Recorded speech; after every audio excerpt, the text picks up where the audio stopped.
পদত্যাগপত্র লিখতে দেয়নি, লিখতেও সেটা পাঠাতে দেয়নি, বাকিদের তাকে আটকেছে। তিনি বিশেষ করে বললেন হঠাৎ করেই যে আমি সেদিন খুবই হতাশ হয়ে গেলাম।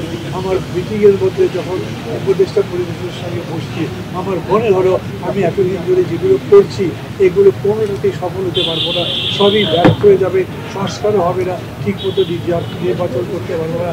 এই জন্য আমি মনে করেছি আমার দায়িত্বে থাকা দরকার নেই, অতএব আমি ঘোষণা দিয়েছিলাম যে আমি পদত্যাগ করছি। এই নিয়ে অনেক কিছু হয়েছে, তাদের নিজেদের মধ্যে সেগুলো একটা বিস্তারিত কাহিনী বললেন, কীরকম করে বাকিরা থেকে পার্সু করলেন, বাকিদের তাকে আটকেছে, পদত্যাগপত্র লিখতে দেয়নি, লিখতেও সেটা পাঠাতে দেয়নি এবং তাকে ধরে রেখেছে। আমরা আবার রসিকতা করে বলেছি, আমরা উপদেষ্টা পরিষদকে ধন্যবাদ দিচ্ছি। আমরা এখন চাই না, আমরা যারা বসছি তারা সমগ্র জাতি চায় না যে এখন এইভাবে ডক্টর ইউনূস ক্ষমতার জায়গা থেকে বিদায় নিয়ে নিই, তাহলে আমাদের জন্য সফলতা বেশি হবে। এই ব্যাপারেও আমরা বলেছি বেশি করে রাজনৈতিকভাবে তাকে ইনভলভ হতে হবে, কথাবার্তা বলতে হবে, ডিসকোর্স হতে হবে এবং কী কর্মসূচি তিনি নিতে চাচ্ছে সেইটা বলতে হবে।